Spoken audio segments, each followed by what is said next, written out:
Having the proper protocols for onboarding new properties is going to be crucial to the success of your short-term rental business. Welcome, my beautiful people. Fernando David here. And today I want to discuss the protocols that we use to onboard new properties. And I'm going to give you a brief summary on how you can set up protocols so that when you get a new property and you start to grow and you start to grow quickly, because obviously that's the goal, right? It's to grow as fast as possible. Although I firmly believe that you should only grow as quickly as you can handle the extra work. A controlled growth is much better, and for the long run is better for your business than an out of control growth. So I'm going to give you, it's going to be a total of about 9 tips or 9 things that you can do or should be doing and setting up your protocols for onboarding a new short-term rental property. The first thing, it's going to depend on who your client is, right? If you are managing properties for other people, which is one of the ways that I highly recommend you get into this business without having a lot of upfront costs, and way better, and something that you should do in lieu of rental arbitrage, because again, if you follow my channel, you know I am totally against rental arbitrage. I don't think anyone should be doing it. I don't think it's profitable, and at the end of the day, you're just going to lose money. Although there is some value in terms of understanding how to set up properties,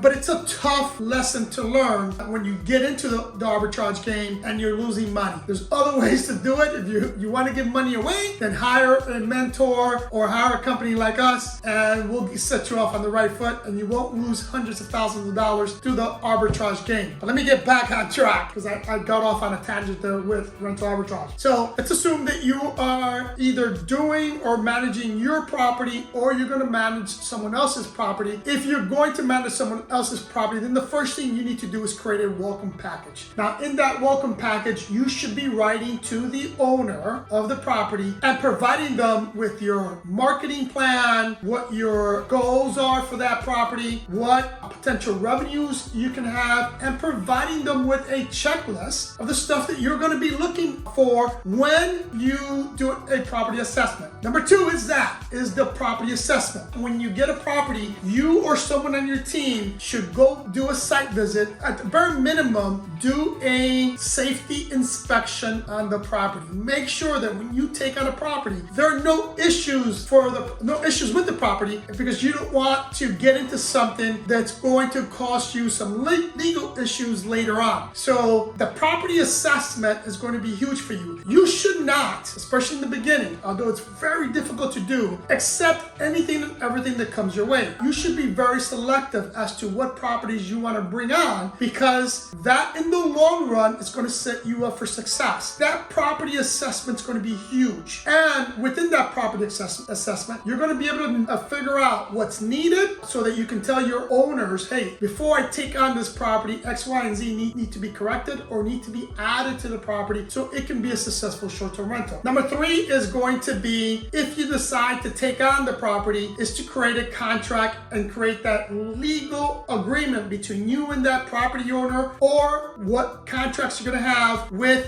your guest, so that everything is done properly. Cannot stress this enough. Having clear or a legally binding contract is going to be huge for you, and it's going to ensure that you can legally represent that property if you're not the owner. And number 4 will be, once you have the property, once you created that assessment, property's ready to go, ready to rock and roll. Next step is having a protocol, a step-by-step plan for you or your team on how to create that listing. I'm not going to go into what should be in there, because I've done plenty of videos on those, but you should have a step-by-step process on when to take the photos, when to create the listing, what should be in the listing. All of that step-by-step process. Are you going to go multi-channel or not? All of that should be in a protocol or a procedure that anyone can follow. It's very important. You want to start off right the first time, and you want to create those procedures. Those procedures in the beginning, especially if you're new to the short-term rental game, I refer to them as living, breathing documents, because they're going to be changing as time goes on. When you start to see what you missed or what needs to be added, you can start adding those extra steps as you go. The next is going to be your operational setup. And what I mean by operational setup is determining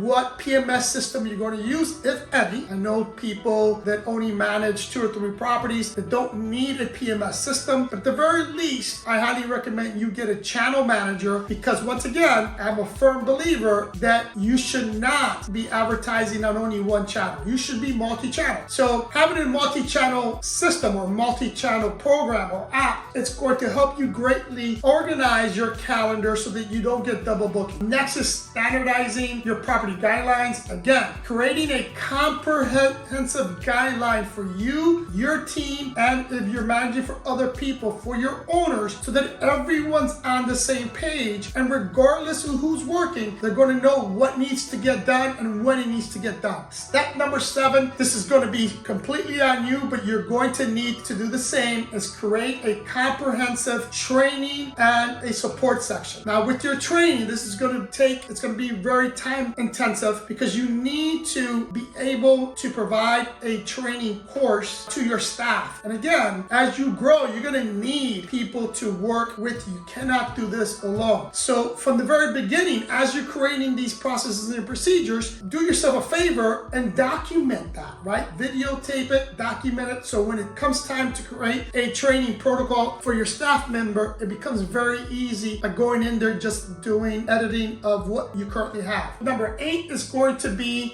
creating performance KPIs, right? Key performance indicators. Creating that and regularly monitoring the performance of you, of your team, and of the property. Now, it's very easy if you have a PMS system to do this, but if you don't, then you're going to have to create these KPIs so that you can keep track of the performance that you and your team and your property are having throughout the year, so that you can go back and make corrections. It's going to be critical. This is why I'm a firm believer that from the very beginning, you should have a PMS system, because from the start, although it becomes expensive in the beginning if you don't have a lot of properties, but from the very beginning, you can start learning and mastering your PMS system and understanding the importance of these KPIs. The last thing is number 9. The last thing is creating some type of feedback and ways to improve on the feedback that you get. That can be as simple as sending an email and asking a property owner, or asking your team, or asking a prior guest to provide you that feedback, or it can be as intense of creating surveys for your owners, for your team members, and or your prior guests, and encouraging them to fill out these surveys so that you can have a better understanding on how you're doing as either property manager or short-term rental host. Because without that feedback, and